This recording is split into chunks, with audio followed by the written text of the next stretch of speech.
लेकिन भरोसा रखना, यहां जो कहा जाएगा वह संयोग नहीं होगा।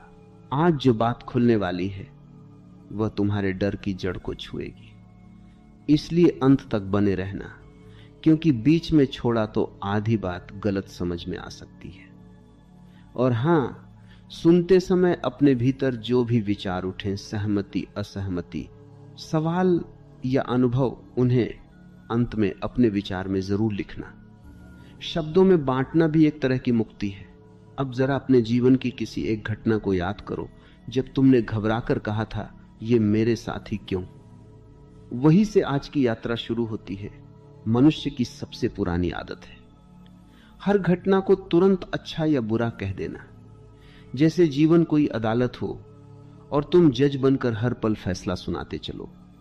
नौकरी गई बुरा, रिश्ता टूटा बुरा, बीमारी आई बुरा, योजना फेल हुई बुरा। लेकिन कभी तुमने यह पूछा कि फैसला सुनाने वाला तुम हो कौन, और तुम्हें पूरी कहानी पता भी है या नहीं। जीवन एक अधूरी तस्वीर कभी नहीं देता, वह पूरी तस्वीर देता है, लेकिन तुम उसे आधे फ्रेम से देख रहे होते हो। जैसे कोई फिल्म 5 मिनट देखकर ही कह दे बेकार है, और बाद में पता चले वही 5 मिनट पूरी कहानी की नींव थे। घबराहट तब पैदा होती है जब तुम्हें लगता है कि नियंत्रण तुम्हारे हाथ से निकल गया। सच यह है कि नियंत्रण कभी तुम्हारे हाथ में था ही नहीं, तुम्हें सिर्फ भ्रम दिया गया था ताकि तुम खेल में हिस्सा लो। बच्चा साइकिल चलाना सीखता है तो पिता पीछे से पकड़कर दौड़ता है। बच्चे को लगता है मैं चला रहा हूं। एक क्षण आता है, पिता हाथ छोड़ देता है। बच्चा डगमगाता है, घबराता है, कभी गिरता भी है, और उसी दिन सच में चलाना सीखता है। तुम्हारे जीवन की गिरावटें तुम्हारे संतुलन के खिलाफ नहीं जाती, वे तुम्हें असली संतुलन सिखाती। पर तुम्हारा मन क्या करता है? वह भविष्य में भाग जाता है। अब क्या होगा, आगे क्या होगा, अगर ऐसा हो गया तो, अगर वैसा हो गया तो। और इसी अगर के जंगल में घबराहट का जन्म होता है। ध्यान से देखो, अभी इस क्षण क्या सच में कोई खतरा है, या खतरा सिर्फ तुम्हारी कल्पना में है?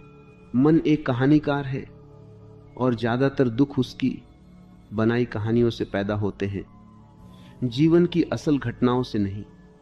घटना छोटी होती है, कहानी बड़ी। किसी ने बात नहीं की, घटना खत्म। मन ने कहानी बनाई, वह मुझसे नाराज है, सब मुझे छोड़ देंगे, मैं अकेला पड़ जाऊंगा। और फिर तुम अपनी ही बनाई कहानी से डरने लगते हो। जो होता है वह सिर्फ घटना है। अच्छा या बुरा तुम्हारा लेबल है, और लेबल हमेशा अधूरी समझ से पैदा होते। एक बीज को देखो, अगर वह बोल सकता तो जमीन में दबाए जाने पर चीखता, मुझे अंधेरे में क्यों गाड़ दिया, मेरी आजादी छीन ली, मैं मर रहा हूं। उसे क्या पता, वही दबना उसका फटना है, वही अंधेरा उसकी जड़ें बना रहा है, वही मिट्टी उसका आसमान बनने की तैयारी कर रही है। तुम्हारे जीवन में जो दबाव आता है वही तुम्हारी जड़ों को गहरा करता है।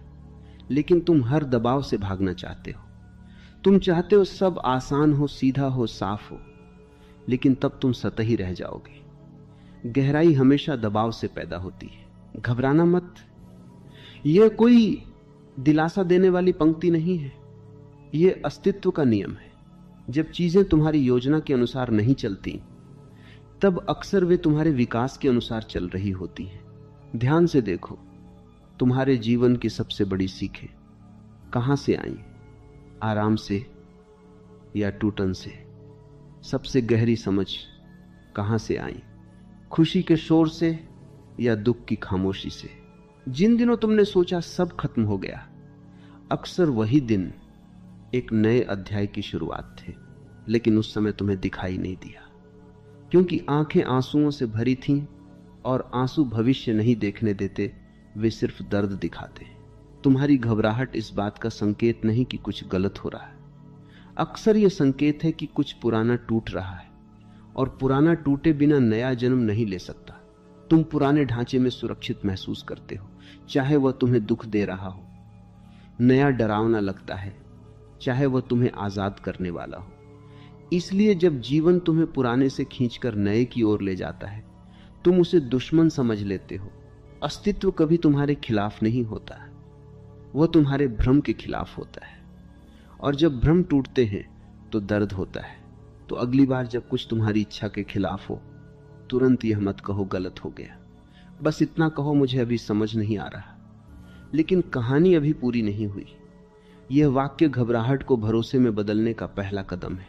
तुम्हें पूरी पटकथा नहीं दी गई, सिर्फ अगला दृश्य दिया गया है, और तुम पूरे नाटक का फैसला उसी एक दृश्य से कर रहे हो।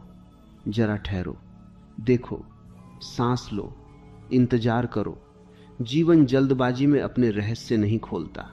जो हो रहा है वह तुम्हें तोड़ने नहीं, तुम्हें तुम्हारे असली रूप में ढालने आया है। और यह प्रक्रिया हमेशा आरामदायक नहीं होती, लेकिन हमेशा सार्थक होती है। अभी जो तुम डर कह रहे हो, कुछ समय बाद उसी को तुम मोड़ कहोगे, और उसी मोड़ पर खड़े होकर तुम पीछे देखोगे और मुस्कुराओगे, अच्छा हुआ वह हुआ। लेकिन उस मुस्कान तक पहुंचने के लिए तुम्हें इस घबराहट के पुल से गुजरना ही होगा। विश्वास कोई